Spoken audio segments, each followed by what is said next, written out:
വടകരയിൽ വർഗീയ ധ്രുവീകരണത്തിന് ശ്രമം നടക്കുന്നുവെന്ന് ആരോപിച്ച് ഡിവൈഎഫ്ഐ നാളെ യൂത്ത് അലേർട്ട് പരിപാടി സംഘടിപ്പിക്കും. കെ ശൈലജയെ അധിക്ഷേപിക്കാൻ ഒരു സംഘം പ്രവർത്തിച്ചുവെന്ന് ഡിവൈഎഫ്ഐ സംസ്ഥാന പ്രസിഡന്റ് വി വസീഫ് ആരോപിച്ചു. വടകരയെ അങ്ങനെ ധ്രുവീകരിപ്പിക്കാൻ, രണ്ട് തട്ടിലാക്കാൻ ആരെയും അനുവദിക്കുകയില്ല എന്നുള്ള പ്രഖ്യാപനം തന്നെയാണ് വടകര വർഗീയതയെ അതിജീവിക്കും യൂത്ത് അലേർട്ട് എന്ന പരിപാടിയുമായി ഡിവൈഎഫ്ഐ മുന്നോട്ട് വരാനുണ്ടായ കാരണം. വാട്സപ്പിലൂടെ നടക്കുന്ന പ്രചരണങ്ങൾ ഫാമിലി ഗ്രൂപ്പുകളിലേക്കും അതുപോലെ തന്നെ പൊതു ഗ്രൂപ്പുകളിലേക്കുമൊക്കെ കൊടുത്തുവിടുന്ന സന്ദേശങ്ങളെല്ലാം വർഗീയമായി ചേരിതിരിവുണ്ടാക്കാനുള്ളതായിരുന്നു. തെരഞ്ഞെടുപ്പ് കഴിഞ്ഞാലും ഇതിൻ്റെ ഒരു ബാക്കി പാത്രം അവിടെയൊക്കെ ഉണ്ടാകും എന്നുള്ള ഒരു ആശങ്ക അല്ലെങ്കിൽ ഒരു ഭയം ഞങ്ങളിലുണ്ട്. അതുണ്ടാകരുത്, അങ്ങനെ വടകരയുടെ നന്മയെ തകർക്കരുത് എന്നുള്ളത് കൊണ്ട് തന്നെയാണ് ഞങ്ങൾ ഈ ക്യാമ്പയിൻ എടുക്കുന്നത്. തെറ്റ് ചെയ്ത KSRTC ഡ്രൈവറെ ചോദ്യം ചെയ്തതിന്റെ പേരിൽ തിരുവനന്തപുരം മേയർ ആര്യ രാജേന്ദ്രനെ ഒരു കൂട്ടം മാധ്യമങ്ങൾ വേട്ടയാടുകയാണെന്നും വി വസീഫ് പറഞ്ഞു. ആ സമയത്ത് അവർക്ക് ഉണ്ടായ വലിയ പ്രയാസം, ആ പ്രയാസത്തിലുള്ള ഒരു സ്വാഭാവികമായ പ്രതികരണം, ആ പ്രതികരണത്തിൽ അവർ സംസാരിക്കുന്നത് നമ്മൾ കേൾക്കുന്നുണ്ട്. അവരടിക്കാൻ അവരെ കൂടെ കുറച്ച് ആളുണ്ട്, 3-4 പേരില്ല വാഹനത്തിൽ, അവരെ മർദ്ദിക്കാൻ ഒന്നും പോയില്ലല്ലോ, സംസാരിക്കാണ്. നമ്മളൊക്കെ സംസാരിക്കാറില്ല അങ്ങനെ ഈ വാഹനം ഇങ്ങനെ അങ്ങോട്ടും ഇങ്ങോട്ടും വാഹനം റാഷ് ഡ്രൈവിങ്ങും കാര്യങ്ങളൊക്കെ ഉണ്ടാകുന്ന സമയത്ത് സംസാരിക്കാറുണ്ട്. ആ സംസാരത്തിനിടയിൽ അവർ തന്നെ ചോദിക്കുന്നുണ്ടല്ലോ, ഇത് അവർ പുറത്തു വിട്ടല്ലോ, അവർ തന്നെ ചോദ്യം തുടങ്ങുന്നത് എങ്ങനെയാ, എന്താണ് ആംഗ്യം കാണിച്ചത് എന്നല്ലേ.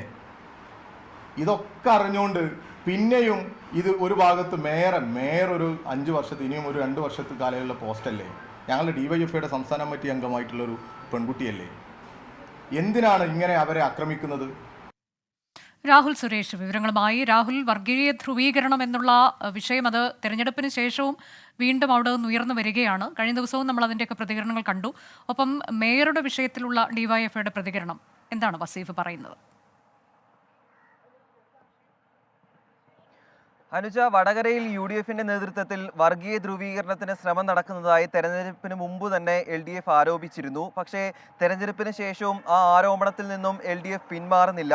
നാളെ ഇപ്പോൾ ഡിവൈഎഫ്ഐയുടെ നേതൃത്വത്തിൽ അതൊരു ക്യാമ്പയിനായി ആരംഭിക്കാൻ പോവുകയാണ്. ആ ക്യാമ്പയിൻ്റെ ആദ്യഘട്ടമെന്ന നിലയിലാണ് നാളെ യൂത്ത് അലേർട്ട് എന്ന പേരിൽ ഒരു പരിപാടി സംഘടിപ്പിക്കുന്നത്. വടകര നഗരത്തിലാണ്, വടകര പാർലമെന്റ് മണ്ഡലത്തെ പ്രതിനിധീകരിച്ചുകൊണ്ട് ഈ പരിപാടി നടക്കാൻ പോകുന്നത്. ഈ തെരഞ്ഞെടുപ്പിന് ശേഷവും വടകരയെ സംരക്ഷിക്കണം എന്നതാണ് ഈ മുദ്രാവാക്യം.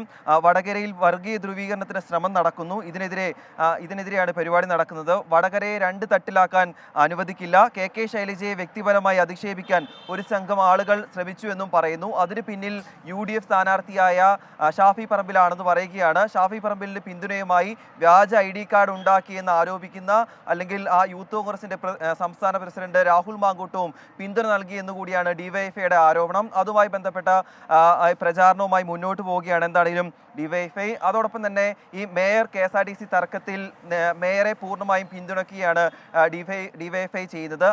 അത് സ്വാഭാവികമായി ഉണ്ടായ നടപടിയാണ്.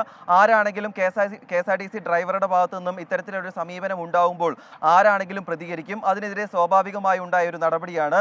പക്ഷേ അത് മാധ്യമങ്ങൾ വളച്ചൊടുക്കുകയാണ്. മാധ്യമങ്ങൾ ഇല്ലാത്ത കാര്യങ്ങൾ പറഞ്ഞുകൊണ്ട് ആ കാര്യത്തെ വലിയൊരു വാർത്തയാക്കി ചിത്രീകരിക്കുകയാണ് എന്നുകൂടി ഡിവൈഎഫ്ഐ പറഞ്ഞു വെക്കുന്നു. അനുജ, രാഹുൽ സുരേഷാണ് വിശദാംശങ്ങൾ നൽകിയത്.